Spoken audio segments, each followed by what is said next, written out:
Hi there. Welcome to ADHD Ireland's first ever podcast show, Let's Chat ADHD, with me, Lauren McBride, as your host. Just a little disclaimer, in the beginning it was hard to get the quality of our Zoom calls perfect, but we have made changes for later episodes. Apologies for any audio disturbances or issues. We can assure you it will be better quality as time goes on. Hope you enjoy the chats we had and learn something as we all have from participating. And with that, let's chat.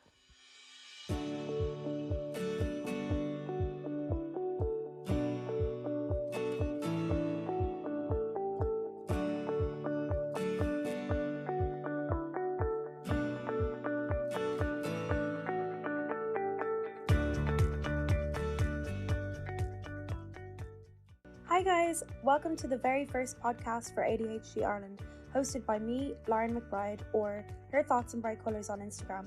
I hope we're all well. Over the course of this podcast, we're going to discuss all aspects of ADHD in an honest way, as we have lived with ADHD our whole lives. Some of us were diagnosed sooner than later, and some of us aren't diagnosed formally at all. This gives a wide variety of experiences from all different perspectives. Please listen at your own discretion, as we are coming from a place of personal experiences. Some topics may be sensitive to listeners, so please be advised that our opinions and lives may not directly correlate with your experiences living with ADHD. During these podcasts, people living with ADHD or who have experience with ADHD in their familial, platonic, or romantic relationships will be joining me over Zoom. Thank you to everyone who is and will be involved. We couldn't do it without you. I'm super excited to be hosting this podcast. Thank you to ADHD Ireland for giving me the opportunity to do something that I love. And with that, let's chat.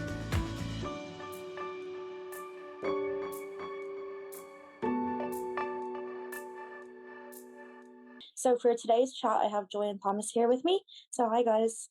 We're going to talk about the positives and negatives of ADHD today. So it's a bit of a controversial topic, I know, and I'm aware that a lot of people have strong feelings on the subject.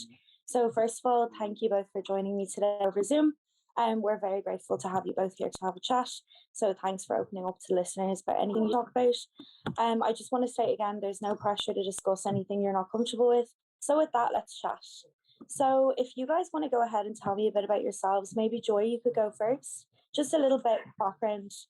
Yeah, sure. My name is Joy. I'm 34, although I keep forgetting that the year has gone by. I'm thinking I'm still 33 sometimes. And I'm from Bray, but I live in Smithfield. I work in pharmaceuticals. How about you, Thomas? My name is Thomas. I'm living in Ratnew, close to Wicklow town, and I am diagnosed with ADHD last year, and that's basically when my journey started on this whole trip. I'm the same. I was diagnosed last year only also. I was diagnosed when I was 20, so I think we're all quite late with that. It's been a bit of a journey since I found out about my diagnosis. I'd say it's been the same for you guys. It's a lot easier in some ways, but there's also a lot of issues that arise when you're trying to think about the life you could have had when you didn't notice that symptoms were progressing in the way that they were. But yeah, so I am 23. I live in Greystones, County Wicklow, and I study psychology. So I got in touch with ADHD Ireland for a volunteering position for my third year altruism project, which is basically when you volunteer with various companies. And I was really excited when they asked me to host a podcast. They said that a few people had thought about doing it before, but it never actually went through. So I'm really happy to have you guys here today, and it was lovely to hear a bit about your backgrounds. So if we're going to chat about basically positives and negatives, this kind of was sparked by me because I saw a TikTok about someone who had ADHD, and they were stating that they feel like there's no positives at all, and that the disorder is extremely debilitating on their daily basis. So they were adamant that we need to stop glorifying ADHD and making it seem like there are positives associated with it. This kind of sparked the idea for this, as personally I feel that there's a lot of positives to being neurodivergent. So I completely empathize with her situation. There's a lot of days that I feel I'm completely overwhelmed, and ADHD paralysis is a very real thing. But I thought maybe we could discuss what you guys think on the matter. If you feel like there's any positives associated with ADHD that you find evident in your lives. I agree. It's very difficult one, and I think it's extra difficult because you intend to get diagnosed. The diagnosis is completely made up of the negatives. That's how they diagnose you, and that's how I think you can risk seeing yourself. I noticed that after I was diagnosed, I was so relieved to have the diagnosis, and then almost like formally felt that I was actually disadvantaged in these ways. And I know that a lot of people talk about like ADHD superpowers and stuff like that. And I know it is a controversial one because you don't always feel that way. So it can be tricky. I had to really think about it a lot this week, and it's harder to kind of identify those areas. And it's hard to kind of separate you as a person and your own personality from, the fact that you're not neurotypical, I guess. But definitely, I think for myself, I definitely feel like I'm more creative than I am logical, even though I ended up working in the logical world. And I know that there seems to be a connection between those two areas, but it's very hard to try and identify what you think is positive when you don't actually know what they really are, because you know what the negatives are. It's defined, so it is a tricky one. What do you think about that, Thomas? Yeah, I will be a little bit a bummer when I'm starting it, but hear me out. I somehow agree with this TikTok video which you watched, and yes, overall in the whole of ADHD, in my opinion, is overall negative, because otherwise it wouldn't be called a disorder itself. But, and it's a huge but, ADHD is not really about positives and negatives, because the same things we consider negative could be a lot of times positive. So if I want to get into that, I would say that when you are saying that these are the negatives, the forgetfulness, the impulsivity, the always being late, time blindness, rejection sensitivity, and so on and so forth, you always see that side on the negative side, but at the same time, those exact same things can be viewed as positive. Creativity, being very emotional and being very empathetic. If you are seeing why are you late, because you're always busy with something, and most of the time what people with ADHD I met with, they are working on something positive in their lives. I never met an ADHD person who just lie down and do nothing. There's always something going on. And on the top of that, which is really important, I think, considering this, that when you look at positives and negatives, all the positive things we traditionally call positives, like hyperfocus or creativity or being a sparkling personality, have their negative sides as well. So it's a kind of double-edged sword, or a coin with two sides. And therefore, I would rather call the whole disorder or my horse condition is a different condition from the average or neurotypical person. So yes, there are lots of positives with neurodivergence, but you cannot look at one particular thing and say this is a positive, one particular thing this is a negative, but all over everything is somehow positive and negative at the same time. So we can talk about it in detail if you want, how I mean, but overall my opinion about this is that you cannot really divide it into positives and negatives.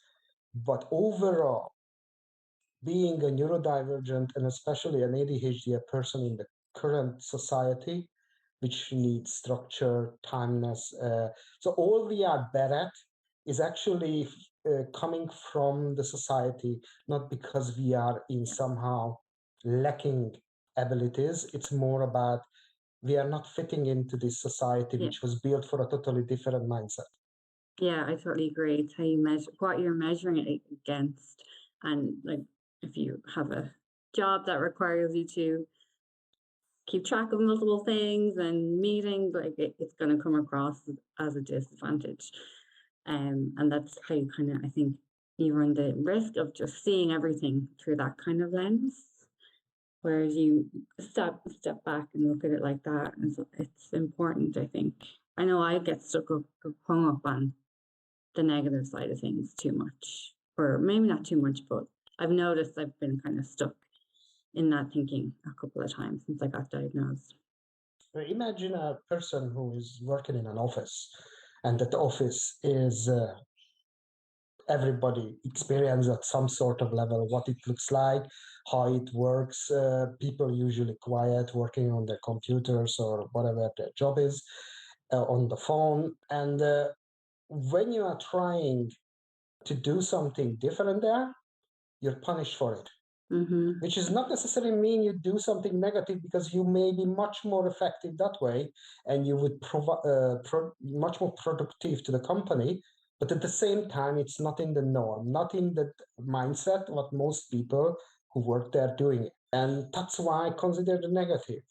That's why sometimes creativity is a negative trait, because we cannot work in these set ways. And when we are trying to reinvent ourselves and try to cope or try to work with what we have and what we need to do to achieve a goal, most people say, oh, you're not doing that. It's not the right way to do that. So you have to do this way, which is instantly shuts down all our ability to make a good result. Instead, we're starting to lack, starting to losing time, losing stuff, forgetting stuff, doing things in the wrong way, and eventually we end up, quote unquote, a failure because people perceive it that much. He didn't provide the same way as we did, ergo he failed, which is not true in a sense. Yeah, I completely agree. I was just going to say on that, certain jobs kind of help people that are neurodivergent, in the sense that where I work as a healthcare assistant, and my job really supports me in the fact that they let me be creative, they let me pick my hours. If I need time off, if I am procrastinating, they completely understand. I feel like in the care industry, we aren't overlooked in that way. We're not taught to be lazy. We're not taught to be inadequate at what we do. So I know that certain positions definitely give us the chance to flourish in creativity. But I know what you're saying. In a lot of jobs and a lot of situations like that, we wouldn't be viewed them as neurotypical people. We'd be held to a higher standard than we can achieve in a way. Yeah. You know what I mean? Great way of putting it. Yeah. Healthcare is actually one of the few industries which we are thriving on. According to many of the analysts, that ADHDers are very good at as teachers, healthcare people, emergency services, those places which are short duration in each task and very hectic, very under pressure. Because we are good at under pressure, but as soon as the pressure goes, we're losing it. I'll give you a great example, actually, of that. Yeah, a few times the under pressure thing. It's ridiculous how effective that is. Like, even just my friend had a fire in her apartment, and somehow I got her phone instead of mine, and not her apartment, but the block. To remember to tell her to get her keys, and so we could get out, hit the fire alarm, and we were outside. And I mean, I was focused for hours after that, all because I had to be, and I thought probably more clearly in those like 2 minutes, and really logically. Then I mean, I could do in a whole day of work, like paid work. Yeah, exactly. Do you think that under pressure you would work to the best of your ability? Because that's something that I've noticed in myself. Yeah, definitely. And it's good and bad, because I'll end up being really able to focus, and the time pressure adds to that. And then I'll always go, oh, if I give myself another few hours, I could have, changed this a bit. It's too late. But definitely, yeah. Then that kind of is almost like a superpower. I know, like, a controversial word, but it kind of almost is, in the sense that you could get something done in like a ridiculous amount of time, even though you're stressed usually out of your mind. But it's just that, like, something that keeps your focus. I do my best essays when I'm stressed and under pressure. I don't know about you guys, but like, because I'm in third year of college, and my best work is under pressure. I always leave things to the last minute. And although you said the word superpower is controversial, I do feel like it's one of mine. And also just being empathetic to other people is another one that I find is definitely a big positive. I think that's genuinely one that I would consider for myself a positive. It's hard to, again, separate personality versus, diagnosis, but more so than any of my friends, I know a few people who I think have ADHD, and we are all so empathetic. But yeah, that's one thing I've noticed. People that, like I ended up kind of self-referring to psychologists last year, and when I got the diagnosis, there was a few people I was like, I think they might have it, and then they're going too of getting diagnosed. They're all animal people, like really, one became a vet. They're like, that was tough because she struggled a lot in her, we were in undergrad together, and like but she did it, like she just finished it. But that's one thing. I think it's coming from, because we have these lack of breaks in everything, which some sides are not so good, but in emotions, I think because when we feel really, really strongly about things. When we love something or someone, we love them very, very much, and we make it as visible as possible. And this is same true for the dogs or cats or animals, that when we love them, they feel that we really, really love them, not just pat on the head, but it's sometimes really intensively. And it's coming from that we have no breaks over how we feel. So when we are sad, we're really sad. When we are angry, we're really angry. When we are frustrated, we're really frustrated. So this lack of breaks is just giving us an extra empathy to feel with animals or clients or patients. It motivates us to do our best to help them or to make their life easier, or etc. etc. So it's coming from that, the same thing which we suffering in the other side, when we don't have control over what we are distracted by, or what if we are hurt or get a rejection, we are getting really, really upset about it at the same time, which sometimes can cause lots of harm in our psyche. Yeah, that's something that I've gotten a lot better at. But way before I even thought about ADHD, that was an issue. I knew I was way more emotional than anyone else in my life, and I didn't really know why. So I ended up, just going to straight up therapy way before I got diagnosed, and that's helped so much. And just kind of learning about, a lot of psychology, really, like why I feel such a way about a certain situation. But yeah, could be really, really tough though beforehand, especially if you've no idea. I mean, everyone has their own issues, but like having ADHD on top of it and the emotional dysregulation part, I only found that out, I think, probably after I got diagnosed. I was like, that makes so much sense. And many times overlooked, because it's not even in the diagnostic criteria, but it's a huge part of it, that we have no control over our emotion. So my wife many times smiled at me when he says that I'm watching an emotional scene in the movie, I just sat in 5 minutes before, and I can cry on some people because they express emotions which is moving me, and I cannot control over anything. And I love that aspect. I love being able to sit and watch film and getting growth. I love the feeling of like experiencing intense emotions, even when like it can be a downfall. Like Thomas was saying, negatives and positives always interlock, but when it comes to happiness and when it comes to love for other people and situations like watching movies and stuff, we're always going to feel things so strongly. And that's definitely something that I love about myself, because it translates to family, and like Thomas was saying as well, the clients that I see. And I love that part about me. That is something that I'll always find special about me. I get really into movies. I adore music, and I can hyper focus on them. That was something I wanted to bring up, was music. That's one thing that can like move me to tears. Especially any live show I've gone to, or a musical, I've always cried. Like always. But it's like the most intense, like lovely feeling. Yeah. And I don't know anyone else who feels like that. Yeah, At I least you always thought didn't that was think the you know. same. I didn't Huh? think I knew, yeah.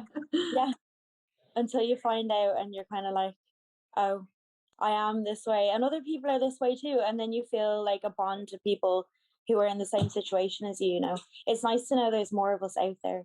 Like before I had the ADHD community, I was really struggling to know like how to control my emotions, and like you guys were talking about earlier, like rejection sensitive dysphoria was a huge one.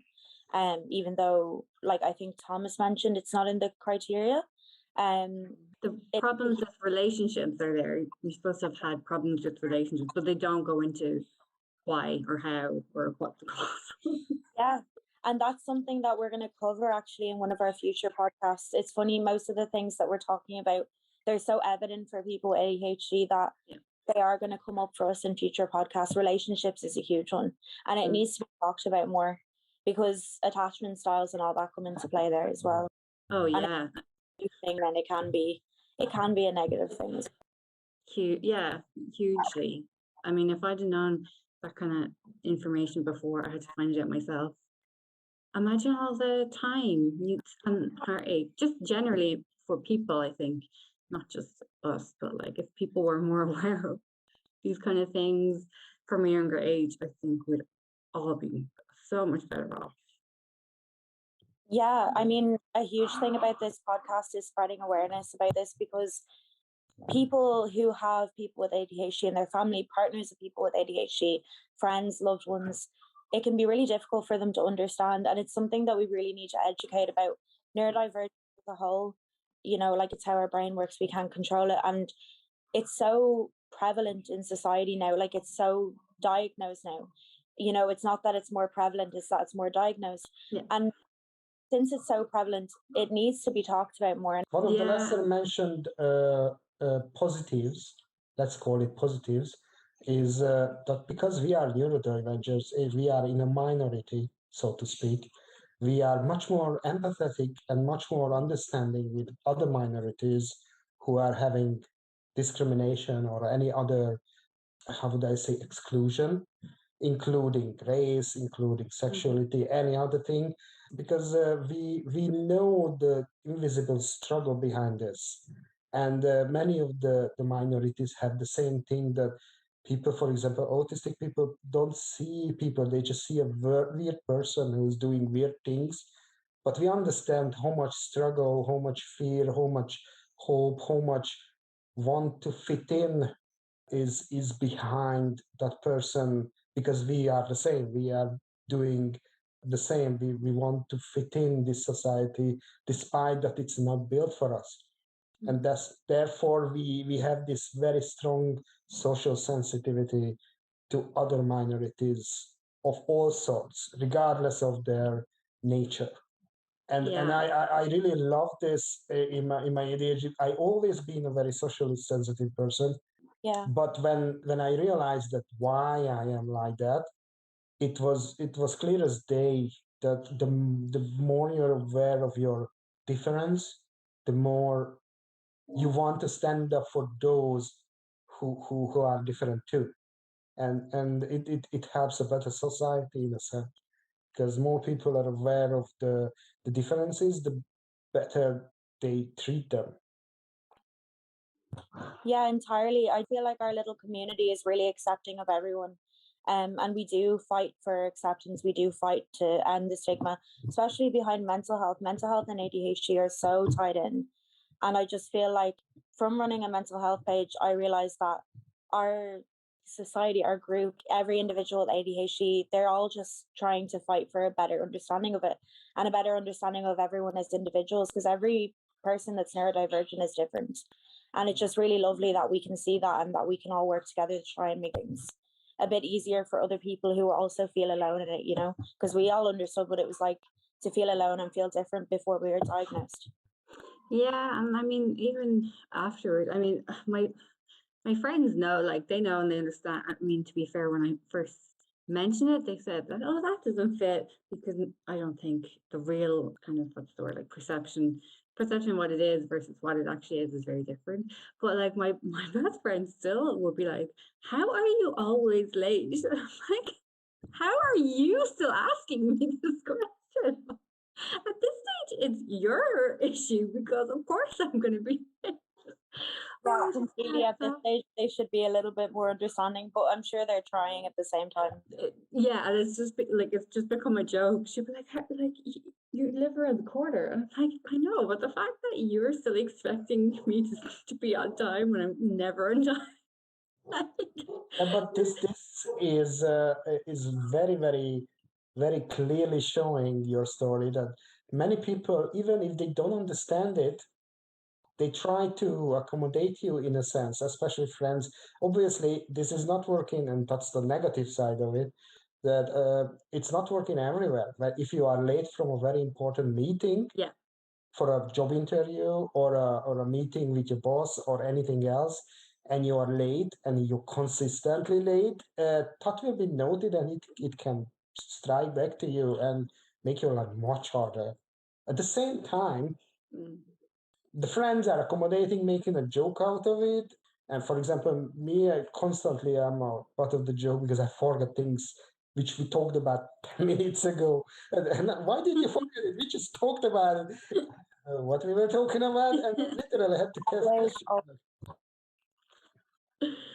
yeah. Do you guys feel it's gotten worse in a way with age? I feel like I am so much more forgetful. My symptoms are so much stronger, and my psychiatrist says that eventually she doesn't want to keep me on medication and therapy, because she says as you get older the symptoms diminish.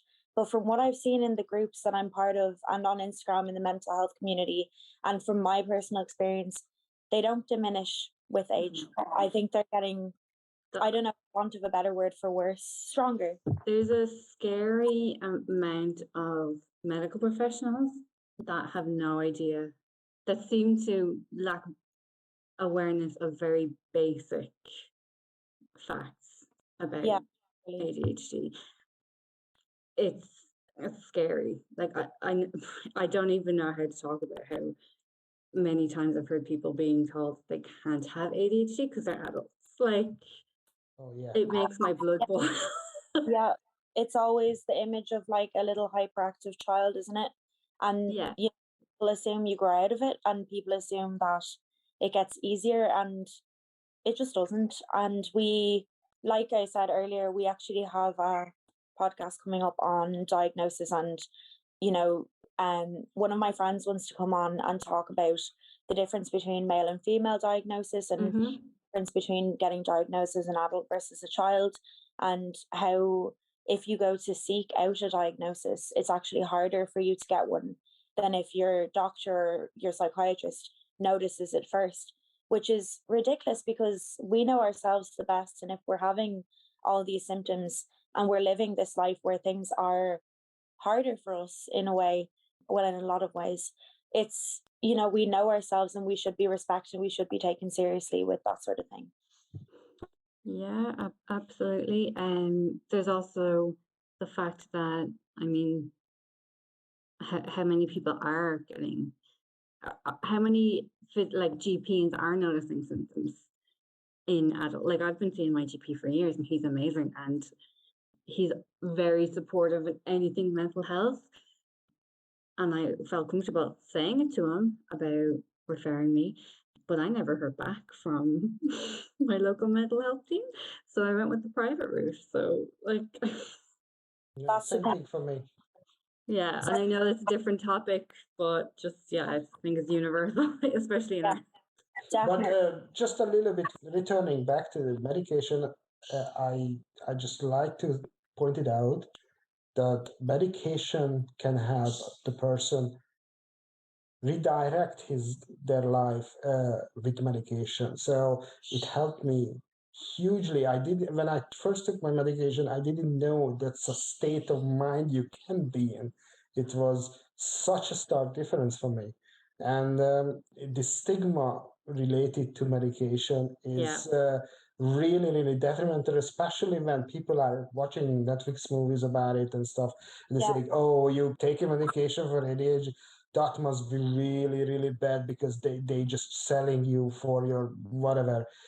No, what needs to be understood that there are people who abuse ADHD medication without a doubt, but they are the minority. They are a fraction of the people who they help a great deal. And yes, you can try to do it without medication. I know that since I've taken them, my life is two different worlds. Like if you see before me medication and after, it just my wife said, "Don't stop it. Don't stop it." I don't think that was a reaction. Yeah, I don't think I have a job. I lost 2 jobs because of my symptoms. Yeah, I don't think I'd have a job if I didn't have that. I'm the exact same. I know a lot of people that have also had really bad experiences with them though, but they manage their symptoms in different ways. Therapy, all that stuff, CBT can be really beneficial as well. But I definitely wouldn't be where I am today if it wasn't for my medication. 100%. When I tried it the very first day, it was like my mind just changed. And I remember walking downstairs to my father and being like, is this what I'm meant to feel like? Is this what a normal person feels like? And I whipped out my book and I was studying, and it was a great feeling, definitely. But the thing is, it doesn't work for everyone, and that can be a big negative as well. You know, at the same time, what I meant to say with this, that the stigmatization of the medication shouldn't be this much of an issue and stand in the way to people to be treated. Because, in medical circles especially, like your psychiatrist says that it's, to me, like, I know I'm not a doctor, but I mean I work in pharmaceuticals. I have a science degree, half studying public health, got my diagnosis in the middle.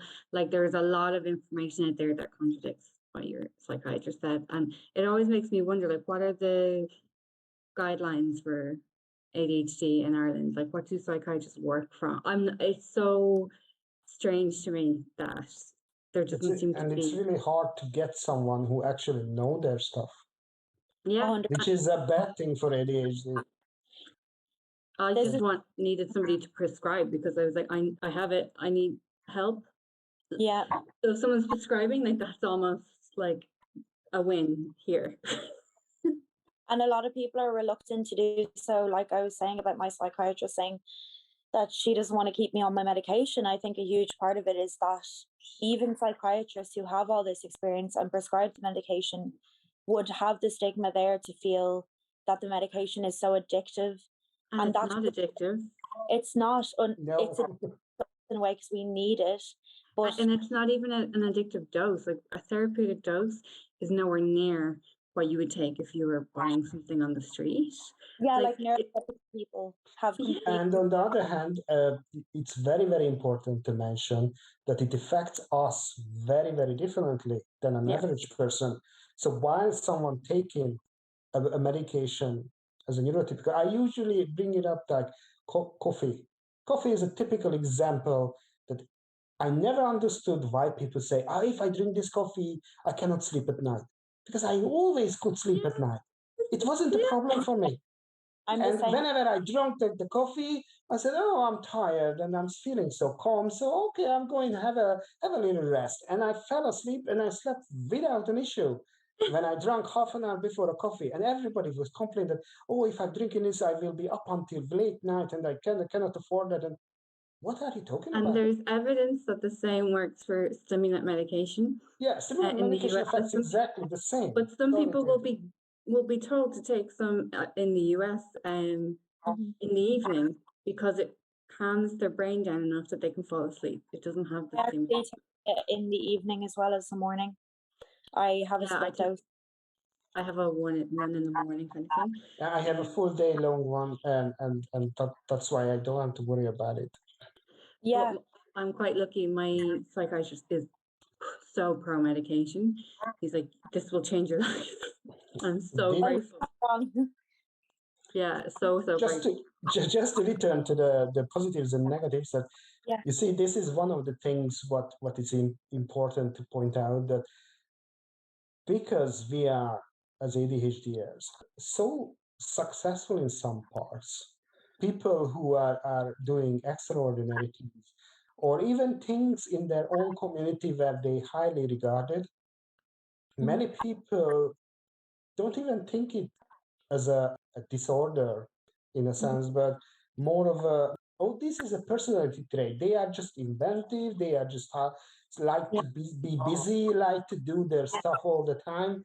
And therefore dismissing the idea that how many things that person must have suffering with and struggling with at home, in the relationships, or in the work life otherwise. We always like to be involved in everything, but at the same time, they don't see the invisible part when we are at home, want to kill ourselves because we're feeling so guilty of something else, or watching a movie and collapse on the couch because we cannot do anything else but watching something. So these struggles are absolutely invisible. ADHD paralysis is such a big thing. I think that's basically what you mentioned there about flopping and just not being able to do something, sitting and really wanting to put your mind to something and being mentally unable to. It's really debilitating. It's terrifying also when you don't know what it is. Yeah, before especially, I remember before going for my assessment, the word the word that would come into my mind was like, sometimes I just feel like paralyzed, but my brain is on fire and like screaming, and my body won't do anything, and I feel like it's like being in a like purgatory or something. Yeah. It's horrible. Beforehand, when I realized I have ADHD, because it was before a couple of months before I actually was diagnosed, I was just accused to being lazy. You always hear that you're lazy because, you're just laying there and just looking at the telephone, but you don't do anything else. All you do is flipping the Facebook, or you do something, searching something or reading something, but you don't do anything productive. And they don't know that in my head, I have a list that I should do this and this and this, and why I'm not doing this, why I'm just sitting here, and my brain says, nope, you sit here and watching Facebook, and you don't do anything else. And it doesn't sound real. It doesn't when you say it. Like, it doesn't. It sounds stupid and an excuse, but it happens. Yeah. It's literally, this is what's going on in your head. Yeah, and I don't think it's taken seriously enough with that. Like, productivity is glorified so much in our society. We're always expected to be busy, and that is just not possible for someone that's neurodivergent. Like, we're fighting our brains constantly. We're fighting impulsivity, we're fighting strong emotions, we're fighting the urge to sit and be paralyzed when we can't control these things. And productivity is such a big pressure, and the word lazy that you use there, that's one that people with ADHD would hear from a very young age. And it's so problematic because it is interpreted as laziness when in reality it's paralysis, and it's something that definitely needs to be more educated about, because it's a really big symptom of ADHD and it is a really big negative. There's no positives to that really. Even when we're resting, we're not resting, our minds are working at full capacity when we're trying to do something and we can't do it. Yeah, I think just executive dysfunction in general is, I know it feeds into all aspects, but it is debilitating. I remember saying this in a meeting with a manager when I was like on a performance plan or something. I know my job. I know the theory. I know a lot of detailed things. Like I've experience, and it's I know how to do it. I know how to plan, but I can't. I like the execution is the problem. Yeah. And then I found out that executive dysfunction is the hardest, isn't it?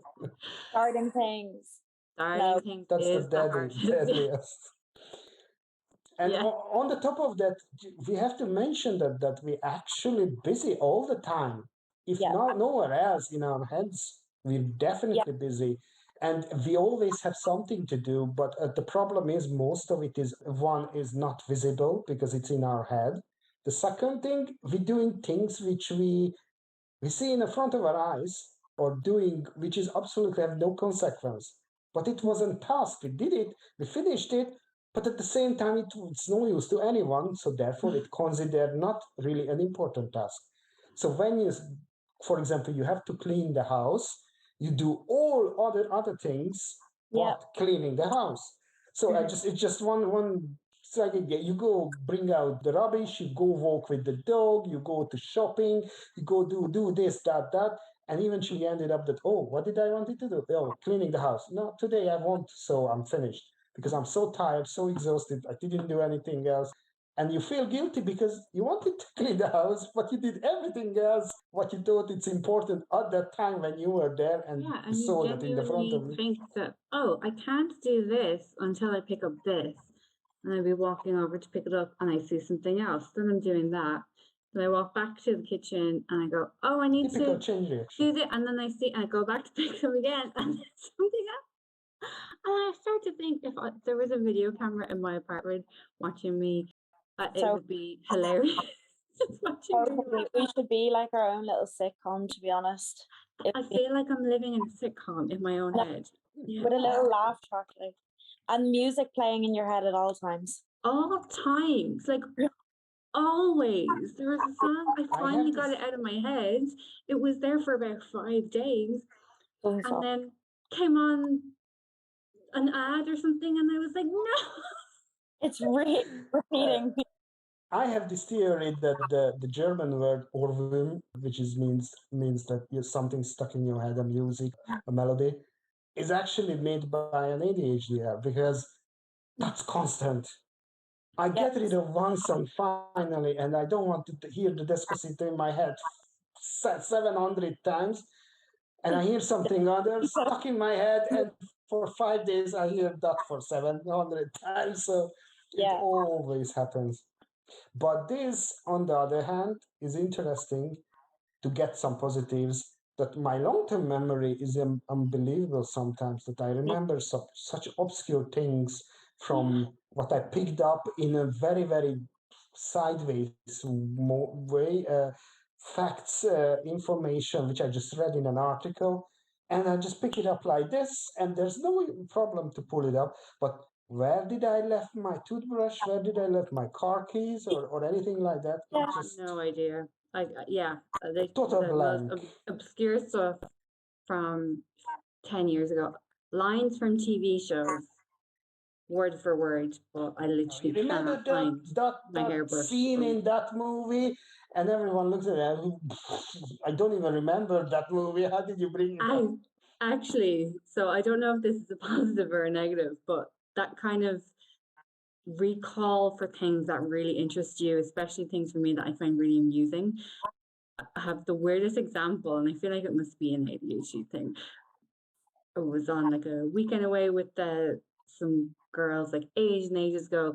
We climbed the mountain up in Donegal, and something really, really funny happened during the day, and me and one of the other girls just couldn't stop laughing about it. And we were going to sleep, and we were like still in stitches about it. Fell asleep. Everybody, we all woke up the next morning, and the girls could not believe it. They were like, it's like you were just on pause overnight, and then you were on pause and you're straight back into laughing and talking about the thing from yesterday. They were like,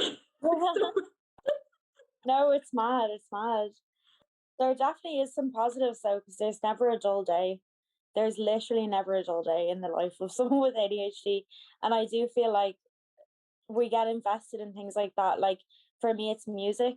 Music is, I kind of have to disagree in terms of me about remembering things. I'm so bad at remembering things, except for song lyrics or things that I'm extremely interested in. That's it. Like I can't remember song lyrics. Really? It's like a thing I have.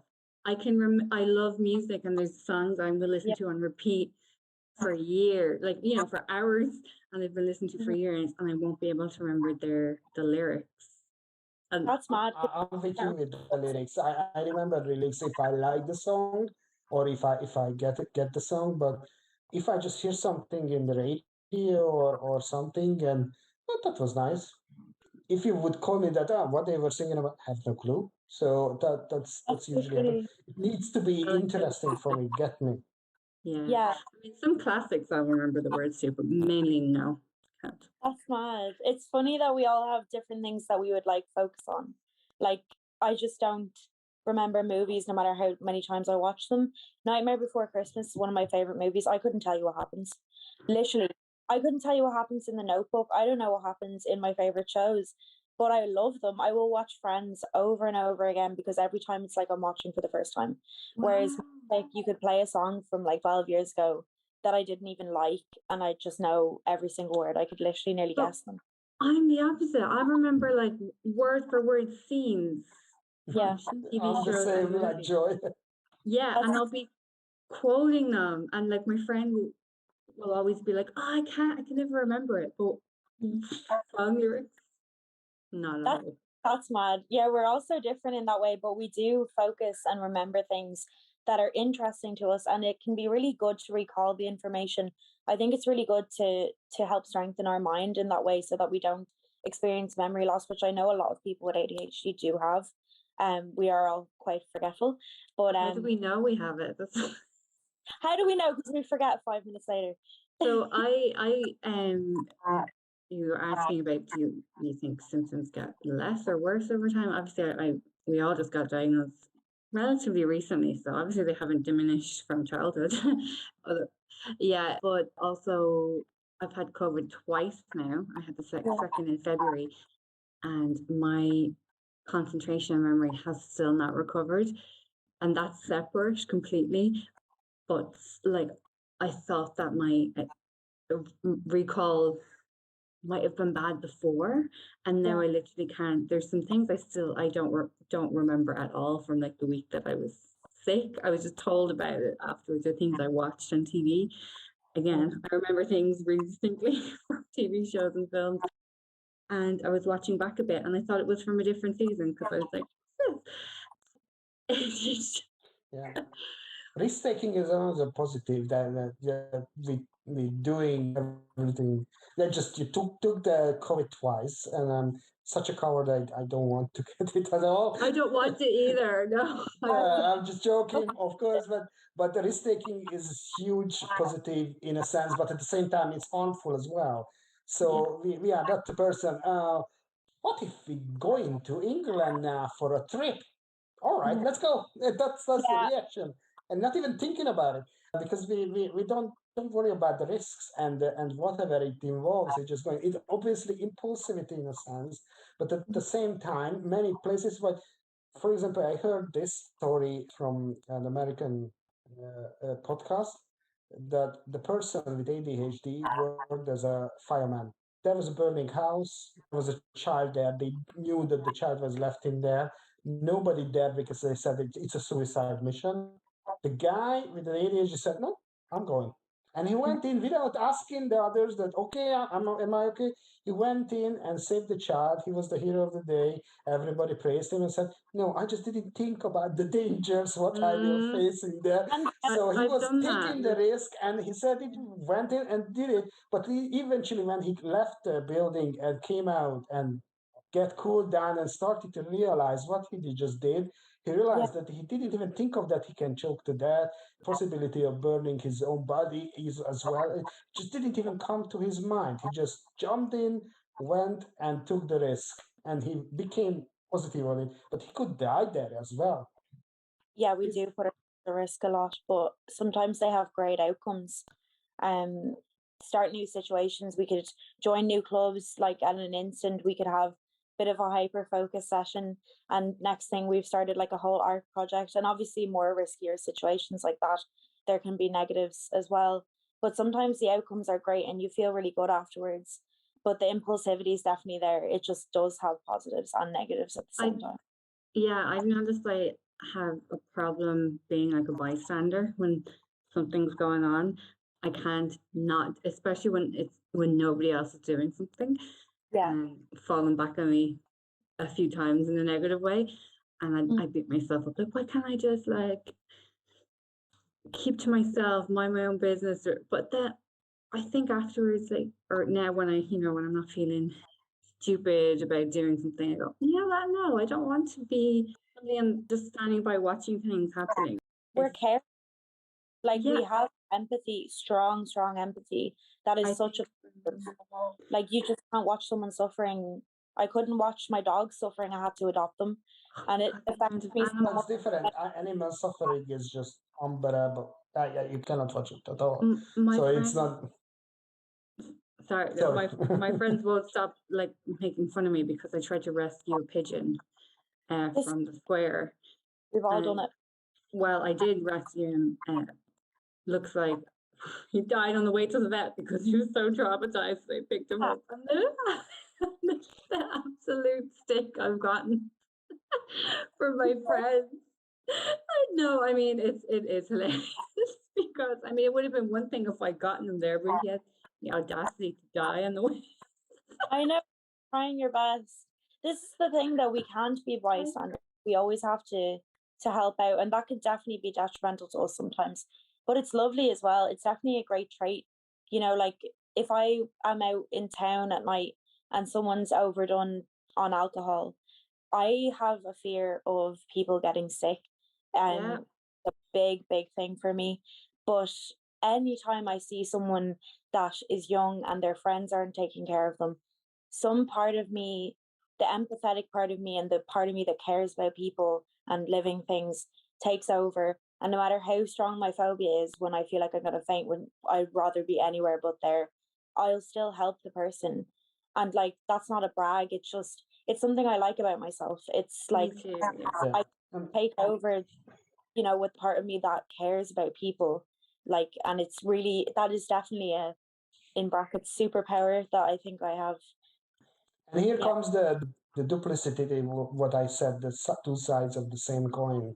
Because at the same time, you want to help, and it's a great thing to do because many times people are not doing that. But what if you're doing something, let's say, try to separate two fighting sides? I did this a while ago, and I almost got. And you almost, it happened with me. I wanted to separate two people, and eventually they turned against me both. So I had this issue myself. So these are the issues which is coming with it, that we involve ourselves even if we shouldn't.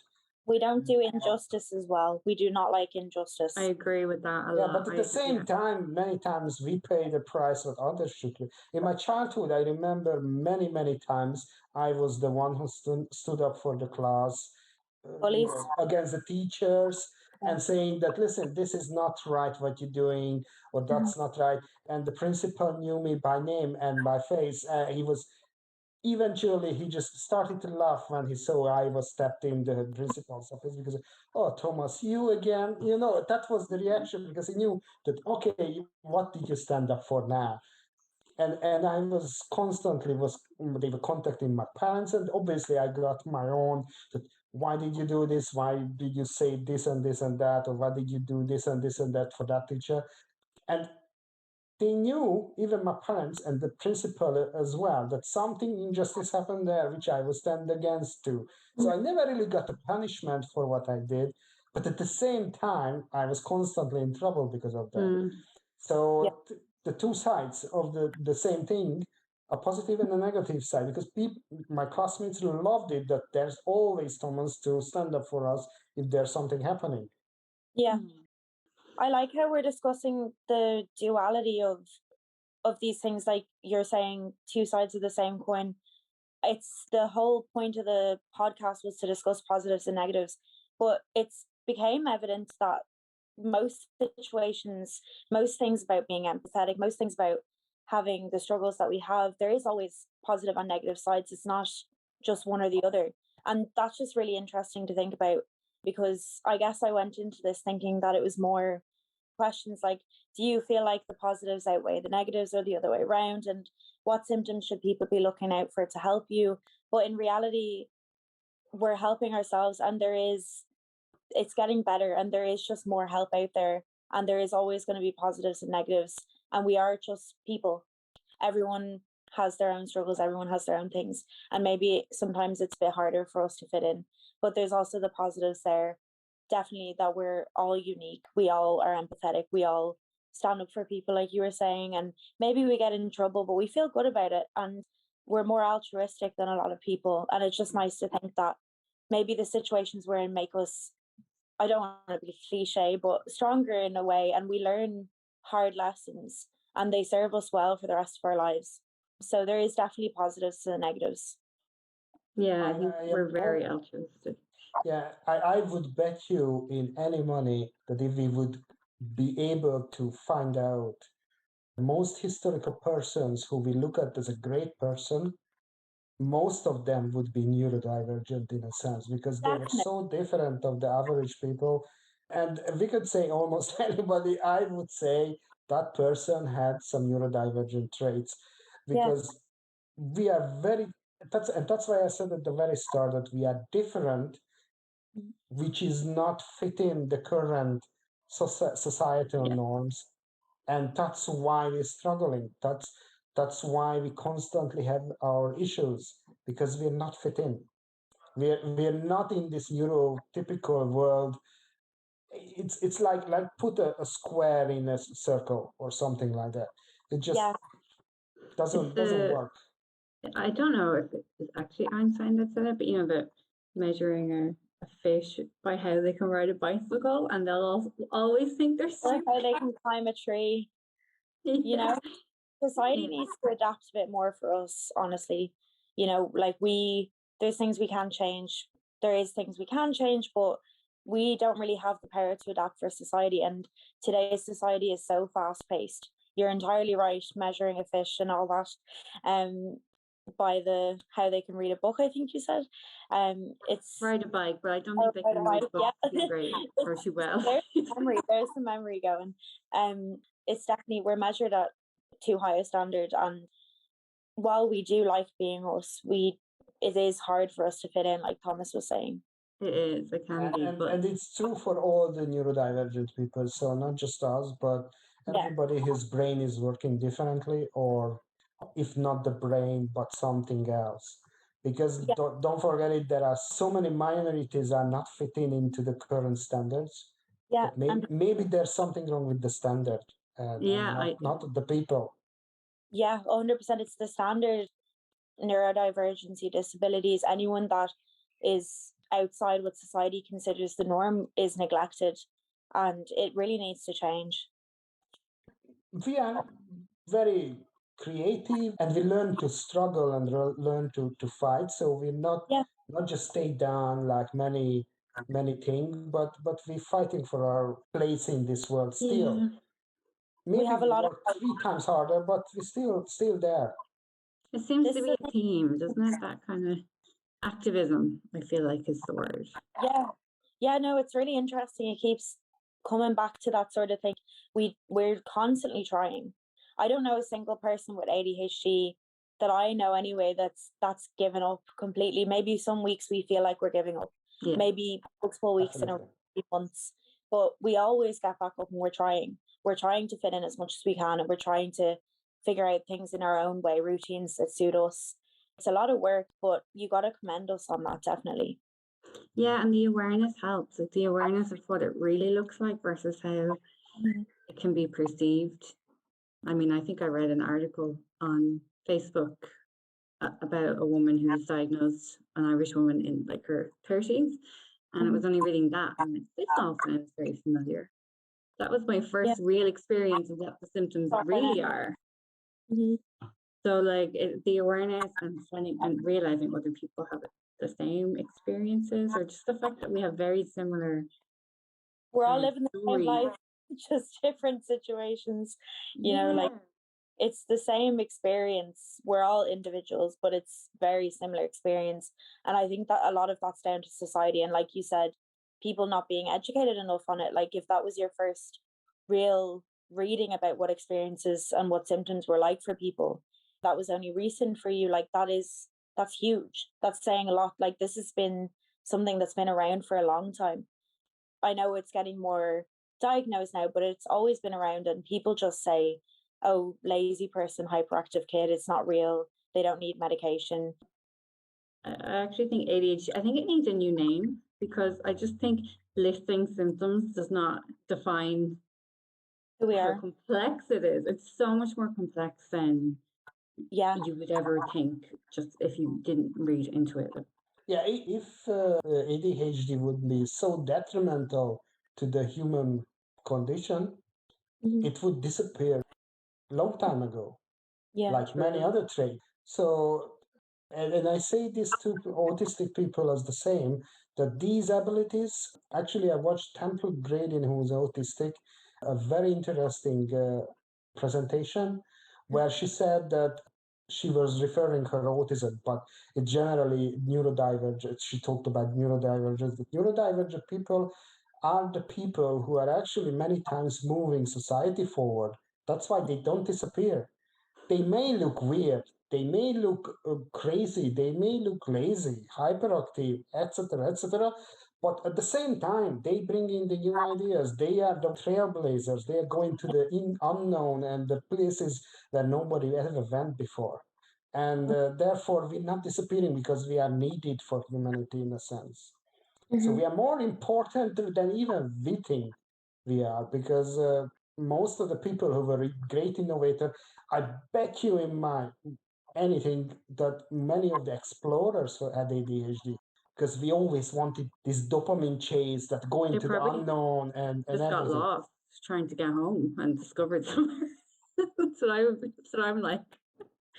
Or we just wandered. But yeah, I agree. That kind of curiosity. Yeah, everybody has their own personalities, obviously.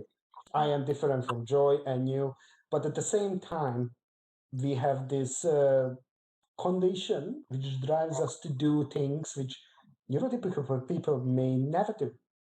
And I think this is a great net positive thing about it, that this difference what we have in our brains and in nervous system is making us do things in the chase of the dopamine and the famous saying that because we want to catch that dopamine which is making our brain works.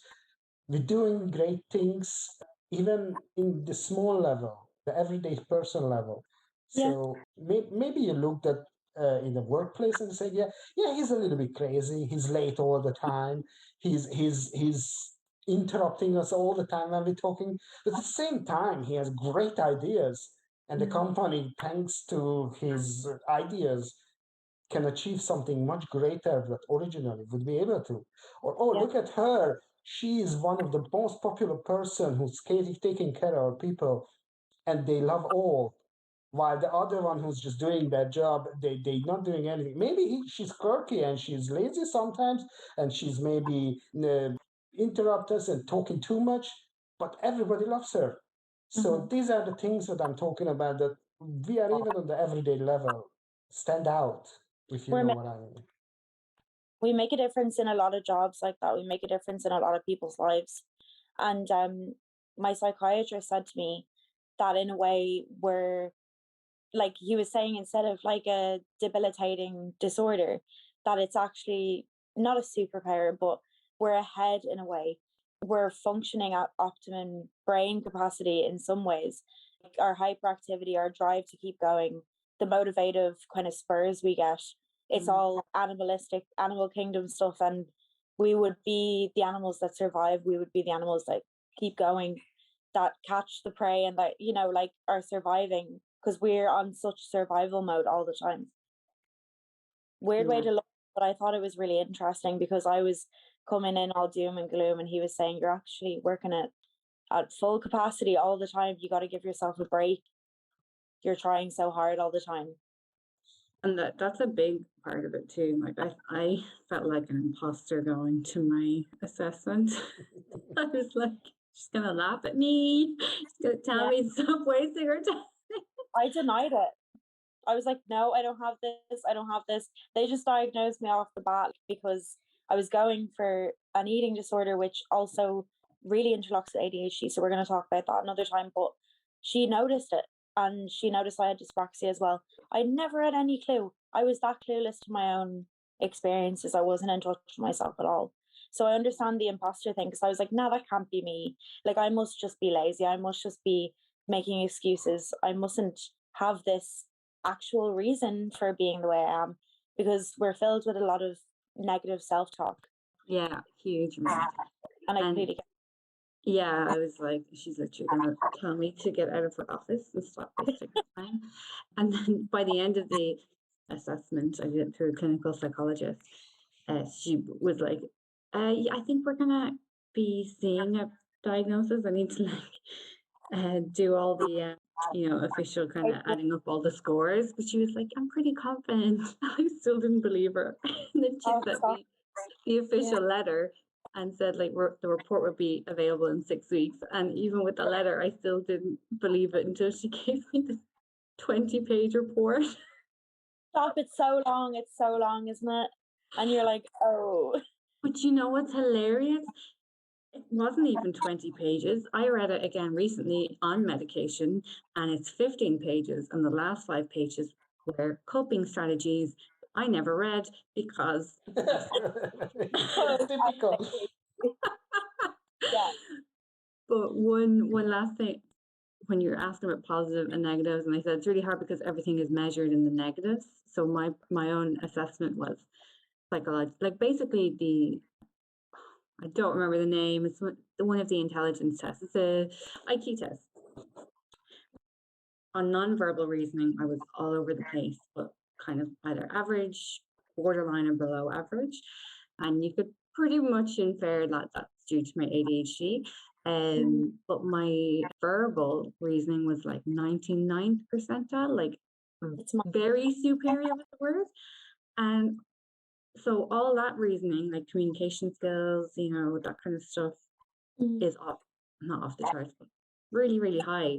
I mean, if we're blaming the nonverbal performance on ADHD, we could reasonably say that the other side, the kind of more emotional communication side, could be higher because of it. So I never even thought of it that way. I was like, well, at least I didn't do badly in both.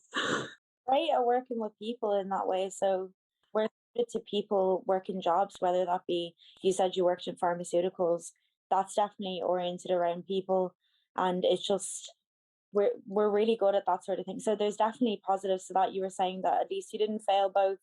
There is a negative side to the positive side, but at least the positive side is there. It's a good way to think about it. We do have our factors like that, but there's always a good side.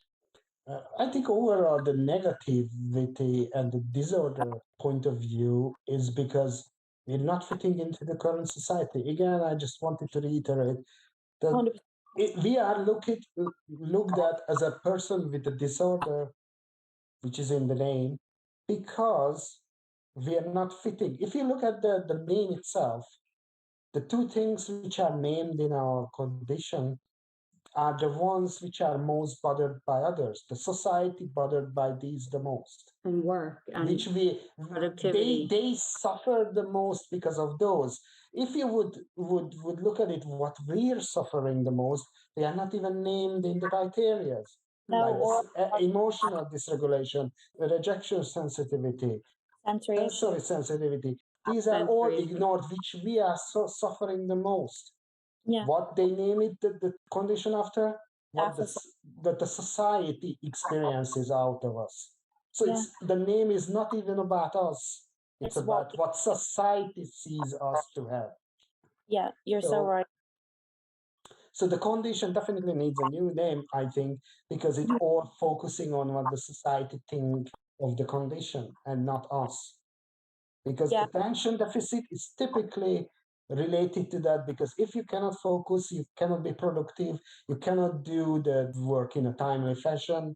If you are having hyperactivity, doing too much, and you're disturbing and you break in the order, which are all relating to society. But when they're talking about that, that's how much we're suffering from our emotional problems, how much self-guilt we literally flogging ourselves with, or how much we're suffering from sensory sensitivity. I'm not sure you have any. I am lucky that I have very mild ones, but many people I know in the groups through our ADHD Ireland, they are suffering greatly from noises, even more than autistic people. I'm very sound sensitive, and I didn't know that could be even part of it. That's part of ADHD. Wow. And it's not even mentioned in the criteria. So that's why I'm saying that ADHD is a disorder only when you look at the society. 100%. When we are, I really like someone, TikTok has I think his name is Connor the Wolf, and he's made up a new name. I don't remember, but it became Dave or something like I've that seen sort. this. Yeah, and I said, yes, change it that, because it's much more reflecting what we're suffering from and not society is suffering from. ADHD is something very cool, like a rock band, but at the same time, it doesn't reflect what we are actually suffering from. Or how complex it is. You're just naming two symptoms, really. Our whole brain structure really is. People realize that it's internal, it's chemicals, it's lack of dopamine. There's so much going on. It's not just attention issues. It's not just a deficit in attention. It's so complex, like you're saying. And there's definitely two sides to it, and society just doesn't adapt to us in that way. It's like Thomas was saying, it's how we inflict on society rather than who we actually are. And I don't think society will adapt to us. So it's really up to, I don't think anybody's job to do anything. Obviously, we all want to be living, most people want to be living in a fairer world, but I think it is unfortunately up to us to be aware and have our own coping strategies, because I can't see for us soon, like banks aren't all of a sudden going to be saying, well, it's okay, you can have a mortgage, you forgot those loan payments just because you've got the ADHD, so it's fine. Like there's still whole life. I am positive, and I think there's because of the pandemic, nonetheless, there are a slow but sure shift towards more acknowledging these type of conditions. And mental health has been a big focus, and this is kind of slipped in there in that same kind of vein, which is true. I realize I have ADHD because of the pandemic.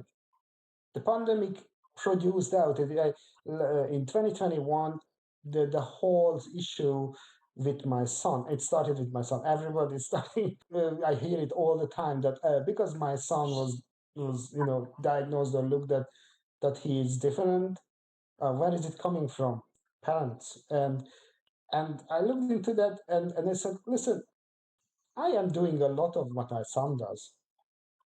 And I was in my childhood almost exactly like him. So what does it mean? And that's when the journey started. My wife pointed out that, don't you have ADHD patient? No, I don't. It's nothing to do with me. Totally normal. That was the first reaction. And eventually I went into that, started to research, and there was a point I remember distinctly. I watched some fellow on YouTube who described and presented in a funny way what he experienced as an ADHD. And I watched the video and I cried and laughed at the same time because it was so true for me.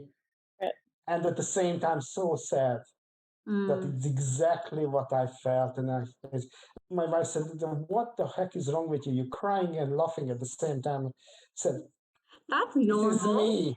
This is me. I've done both at the same time and I can't tell which it is. They're both there and it's just like, okay. And when the realization happened that, so not everybody has thoughts in their head all the time.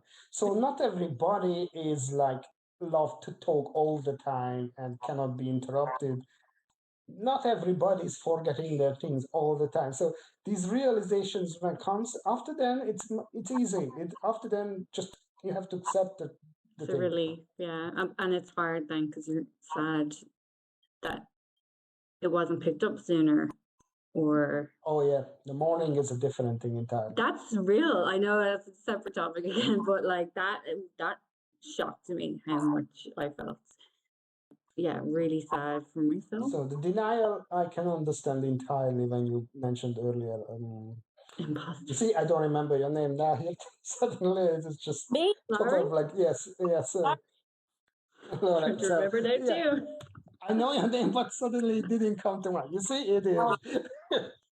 But the thing is that you mentioned earlier that you didn't believe it first, and you said, "Oh, it's not you."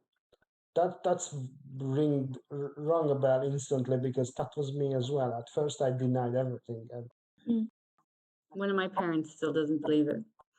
Oh, my parents do not believe it. They won't take responsibility for not taking me to get a diagnosis or anything. They're like, you're fine. You don't have this. You just need to put your mind to it.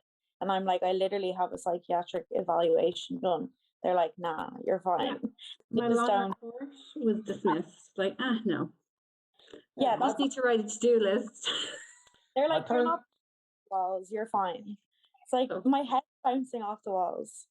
Right, Yeah. a to-do list. Like, I have so many. I don't think to check them. I have about 50 on my phone. No joke. I completely relate. So I bad. would write one for the supermarket, and I would go and I wouldn't look at it. Stop I would living. leave before I think to check the list. Oh, it's so funny. So it is funny. We should have our own sitcom. We definitely should. The three of us especially. I'm gonna have to nearly wrap up. To ask one more thing before we next time. If you guys would like to join the next one, that's perfect as well. Or any of the further dates that we have, that would be wonderful. I will have other people coming on as well. But I wanted to end it on a positive note, because we're all about positivity here. So I would like to know what you think, ADHD related or not, what your favorite thing about you is. I think that activism feeling, not liking to be a bystander, which ties into the empathy. I think that's my favorite thing, and the music really. Yeah, the first one then. Both of them, perfect. What about you, Thomas? I think my one is the constant curiosity, the want to know feeling. I always have to know things, and I'm not just sit down and said, "Oh, but I don't care, it's just there." But oh, what is this? And I have to look it up. I have to search after it. I really need to know everything, and that curiosity drives me to things I never dreamed I would have. That is so lovely. Mine would be, I don't know, my drive, my ambition, and my never giving up, no matter the hardships that we face. I feel like that's something universal for people who have ADHD. We just don't give up, like I mentioned earlier. That's something I really love about myself, because I feel like I've been through the mill, and only recently, when I realized that the negative self-talk was so to do with ADHD, was I able to put a handle on it and give myself a pat on the back for keeping going. So it's just something that I like about myself is my resilience, and it's kind of related to ADHD, kind of not. I think so. It's almost like you don't have. Sometimes it's saying the things that you want to do or the things that drive you. So resilience sometimes it's built in.